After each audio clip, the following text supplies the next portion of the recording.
Saudações amigos e alunos do UNEAF, tudo bem com vocês? Começando mais um Top Atualidades que hoje tá quente, hein? Porque eu vou falar um pouco sobre a reforma política, mas antes, vamos lá.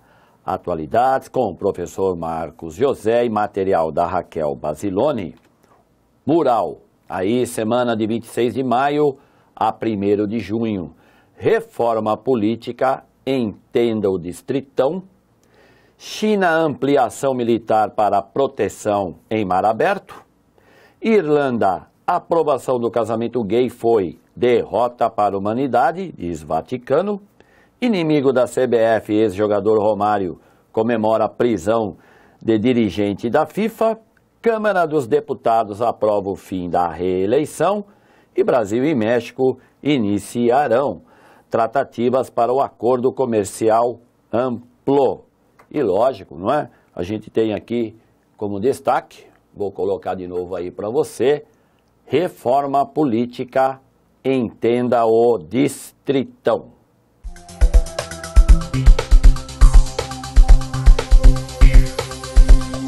Então vamos lá, entrando aí na sua telinha, destaque, reforma política, entenda o distritão. Então, vamos lá para a lousa aí comigo, que eu tenho aí um resuminho legal para você, que eu espero que você goste. Vem aqui comigo. Então, essa história de reforma política que está sendo debatida lá no Congresso, Eduardo Cunha e companhia. Então, vamos lá. Ó. Seguinte, então, reforma política, está meio apagadinho aqui, mas você entende o que é essa história de distritão. Então, a primeira coisa que é importante é o seguinte, a semana passada, quando Eduardo Cunha perdeu, a gente fala que o Eduardo Cunha perdeu porque a questão era, aprova ou não essa questão de distritão, nós tivemos o PSDB e o PT unidos, derrotando o PMDB, Eduardo Cunha, e isso chamou a atenção e lógico é por isso que eu estou aqui, tentando aí passar para você um pouquinho dessa informação. Bom, vamos lá. Novo modelo político para eleger vereadores, deputado federal e deputado estadual, porque o atual muita gente considera superado, o atual. Então, a intenção é que isso venha a ser mudado. Então, por isso, a gente fala em reforma política. Bom, o que é o distritão? Então, vamos lá, olha. PMDB, Michel Temer e Eduardo Cunha, que concordam com Francisco Dornelles, PEC 5407. Francisco Dornelles, que é do PP, do Partido Progressista, isso, eles querem implantar o voto majoritário, que é conhecido como distritão. Esse voto, quando vai ocorrer a eleição, o forte aqui é o candidato. O forte é o candidato. Por quê? Todos os votos irão para ele e não como é atualmente. Os votos vão para o partido. Isso. Então é isso que eles querem implantar. A gente já sabe que não foi aprovado, que é o voto para o candidato, que a gente considera fechado. Por quê? Porque não é aberto. Não é aberto em que sentido? Ele não vai levar com ele outros membros do partido, como acontece atualmente. Então, o ideal é fechado, só vale para o candidato e o partido não é favorecido, tá bom? O que o PSDB defende? Um voto distrital misto, que também é fechado, só vale para o candidato. Já o PT defende o sistema atual, que é fechado, tá? Que é o sistema proporcional, mas que vai ser fechado. Ou seja, o voto continua a favorecer o partido. A briga aqui é assim. Todo mundo acha, há um consenso de que tem que ser tocado para frente a tal da reforma política. Muito bem. Aonde é que eles querem mexer? Aonde é que está pegando? O voto vai ser fechado ou aberto? É distrital ou não é? Então, por isso que é importante você lembrar que atualmente o sistema é proporcional de lista aberta, ou seja, São os votos proporcionais por candidato e por ser lista aberta, ele pode levar com ele mais membros do mesmo partido. Isso é conhecido hoje como efeito Tiririca, que aconteceu em 2014, quando o Tiririca foi eleito com 1.300.000 votos e ele levou mais 3 deputados do partido dele com ele. Isso também ocorreu em 2002 com o Prona, não é? Enéas Carneiro, que teve 1,5 milhão de votos e levou mais 5 membros do partido com ele, inclusive um que só tinha tido 300 votos. Então, isso aqui favorece o partido, né? O lista aberta, sistema proporcional, favorece. É isso que o PT não quer que mexa. Tem que continuar a favorecer o partido. Só que em vez de ser aberto, vai ser fechado. Por que fechado?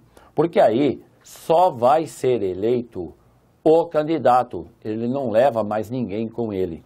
Assim também defende o voto distrital misto do PSDB e o voto majoritário, o distritão, mas que aqui favorece muito o candidato, porque é aí que está pegando. Por exemplo, eu coloquei aqui, quais são as críticas, não é? O PMDB, e com uma certa razão, fala que o sistema atual é superado. Tanto é que esse efeito Tiririca tem que ser exterminado. Só que o PSDB e o PT acreditam e afirmam que o distritão favorece muito o candidato e não o partido. Ou seja, quem tem que prevalecer, quem tem que ser favorecido é o partido e não só o candidato. O PT, por exemplo, afirma que essa história de favorecer só o candidato vai realmente dar, vai ser muito bom para quem tem dinheiro, para quem é rico empresário. Então, por quê? Porque o cara tem dinheiro para investir na campanha. Então, tomem cuidado com isso, tá? Porque realmente você percebeu que é uma história complicada. Agora, você volta aqui comigo. Por quê? Porque se você quiser ver, inclusive, uma aula que trata desse assunto, é legal você pegar lá no YouTube a aula do Luiz Carlos falando nisso. Então você coloca lá no YouTube e você vai ver uma aula também muito interessante sobre a reforma política, onde ele vai tocar no assunto sobre o financiamento de campanha, por que tem que haver essa reforma política, que essa história de voto aberto, voto fechado, distritão, não é como eu expliquei aqui para vocês. O professor Luiz Carlos também dá aí uma abrangida muito legal, que eu acho que você vai gostar. E agora, para a gente ir para o final, eu vou passando aqui os slides, porque afinal de contas, você tem que ler isso aqui direitinho, não é? Então tá lá, ó, derrota, Cunha perde a majestade, realmente. Como funciona a eleição para o Legislativo hoje? Por que é preciso mudar? Como ocorre o efeito Tiririca? Como funciona o distritão? O que há de positivo nesse sistema? E o que há de negativo nesse sistema? Porque é lógico, não é, candidato? Não existe sistema político perfeito. Não existe. A gente tem que entender que política é assim mesmo. Não dá para agradar todo mundo, não é? Campanhas, elas terão alguma alteração? E o que há mais, né, de negativo nisso tudo? Afinal de contas, falamos muito e exigimos essa tal de reforma política. Existe alguma alternativa para o distritão? Algum país adota o distritão? Então, nenhuma grande democracia adota. Nenhuma. E a Câmara, lógico, né? Isso para a gente fechar aqui a questão, a grande derrota que foi para o Eduardo Cunha ter pedido essa eleição, né? Por enquanto, aí no Congresso, a semana passada, chamou muita atenção, porque o cara realmente, eu venho lembrando você aqui disso, está se sentindo, não é? Então, pegando tudo isso e esperando ter sido o mais claro possível para você, dá uma lida, pesquisa, porque isso cai com certeza esse ano em atualidades.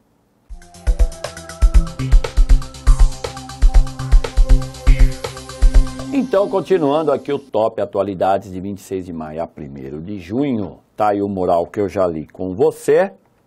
Primeiro assunto, mundo política. China amplia a ação militar para a proteção em mar aberto.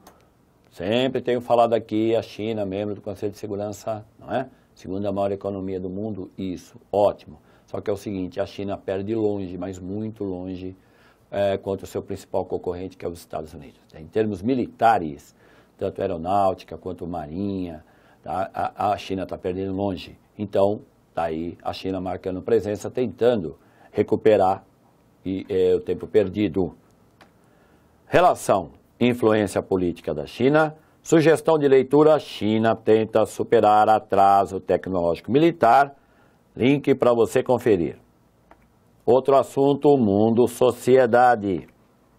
Irlanda, a aprovação do casamento gay foi derrota para a humanidade, diz Vaticano. Então nós temos aí uma crítica pesada do Vaticano, não é? Porque afinal de contas, o secretário de Estado do Vaticano, o senhor Pietro Parolin, é autor dessa frase aí, não é? Que o casamento gay foi uma derrota para a humanidade. Lógico que a postura do Papa Francisco tem sido mais tolerante em relação à homossexualidade, mas a gente tem que entender que o Papa passa, mas a igreja fica. Relação, direito LGBT, política e religião, sugestão de leitura, política da ambiguidade. Aí o link para você ler. Brasil Sociedade. Inimigo da CBF, ex-jogador Romário comemora a prisão de dirigentes da FIFA. Então, a semana passada, isso estourou aí na imprensa internacional. 7 dirigentes de alto escalão da FIFA foram presos a mando da justiça americana, tem coisa aí, lá na Suíça. Então, isso realmente, inclusive, José Maria Marinho, ex-presidente da CBF, 83 aninhos, coitadinho, está alegando que está muito doente, quer sair, quer vir embora. Acompanha, viu, candidato, porque isso ainda vai dar muito o que falar e envolve, lógico, a CBF aqui. Vamos falar mais disso. Relação esporte brasileiro, política, sugestão de leitura, entendo o escândalo de corrupção da FIFA. Brasil Política. Câmara dos Deputados aprova fim da reeleição. Isso, a reeleição que foi criada na transição ali do primeiro para o segundo mandato do senhor FHC, não é? PSDB aí manobrou naquela época, conseguiu aprovar a reeleição que não é prevista na Constituição para os cargos de executivo, né? Prefeito, governador e presidente da República.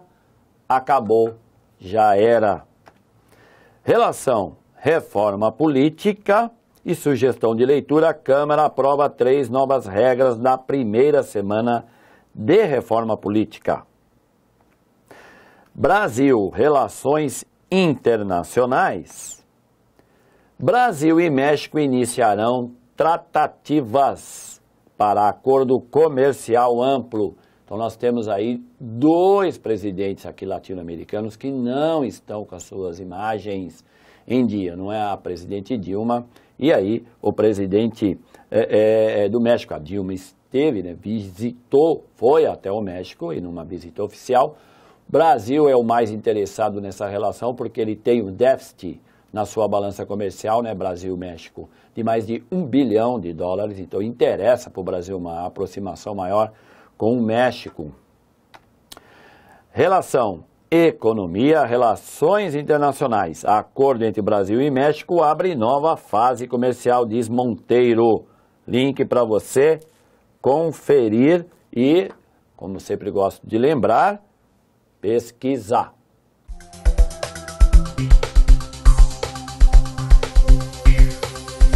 E continuando aqui o nosso top, vamos à solução, não é, do desafio da semana passada. E para você que não sabe do que eu estou falando, também não leu a questão e muito menos deu uma olhada nas alternativas, tá aí a questão para você ler com calma e escolher uma das alternativas. E eu espero que você escolha, lógico, a alternativa C. Isso, alternativa C. Venezuela. A Venezuela é hoje a recordista aqui na América Latina de gravidez de adolescência, coisa que o Brasil já ocupou aí um tempo aí atrás, uma fase importante, né? Esteve entre os primeiros até do mundo, então isso já deu uma certa melhorada. Essa questão da gravidez na adolescência não é só um problema brasileiro, como muita gente acha. Isso tem a ver realmente, principalmente com países que têm passado por uma reforma econômica. Na reforma econômica no sentido de que houve aí umas alterações, né, de classe, e isso altera realmente muita coisa na área cultural da sociedade, na visão que ela passa a ter de mundo. Então, adolescentes têm tido acesso a uma gama de informação sobre sexo, e lógico, isso tem uma repercussão. No caso da Venezuela, a coisa realmente está um pouco grave, porque afinal de contas, essa é a crítica que é feita ao governo, né, de Nicolás Maduro. O governo prefere gastar milhões de dólares em propaganda política para melhorar a sua imagem e não tem feito realmente a lição de casa na questão da educação. Muitas vezes, isso a gente também vê aqui no Brasil, quando numa escola há uma tentativa de fazer um esclarecimento, isso bate de frente com questões religiosas, com questões ideológicas. Muitas pessoas consideram isso uma intromissão na sua vida privada, onde já se viu meu filho, minha filha ter uma aula sobre sexo na escola. Então, isso também bate de frente com os interesses de grupo. E aí, o que acontece, não é? A gente tem que alertar vocês, aí, principalmente vocês, que como eu, nós somos pais, que realmente isso tem que ser discutido em casa, mas tem que ser discutido na escola e também discutido na sociedade. É um problema de todos nós. Legal? E vamos finalmente ao desafio dessa semana. Leia com atenção a reportagem do portal R7 de 27 de maio. O estudo indica que o desmatamento foi de 183 km² nos remanescentes florestais dos 17 estados abrangidos pelo bioma, no período de 2013 a 2014. No período anterior, a devastação havia chegado a cerca de 240 km². Os estados que mais desmataram foram Piauí, Minas Gerais e Bahia. Ainda assim, em relação ao período anterior, os 3 estados registraram redução de 15%, 34% e 2%, respectivamente. A reportagem acima comenta que houve redução de até 24% da devastação dessa vegetação típica do Brasil, o que representa uma ótima notícia. O bioma em questão é: letra A, floresta amazônica, letra B, cerrado, letra C, caatinga, letra D, mata atlântica ou letra E, floresta de araucárias. E assim terminamos mais esse Top Atualidades, que foi de 26 de maio a 1º de junho, esperando, como sempre, que tenha sido útil ou que seja útil para você nessa semana, meia curtinha, mais grande, para você aproveitar para estudar, não é? E fazer as pesquisas, lógico. Grande abraço para vocês e até segunda-feira que vem.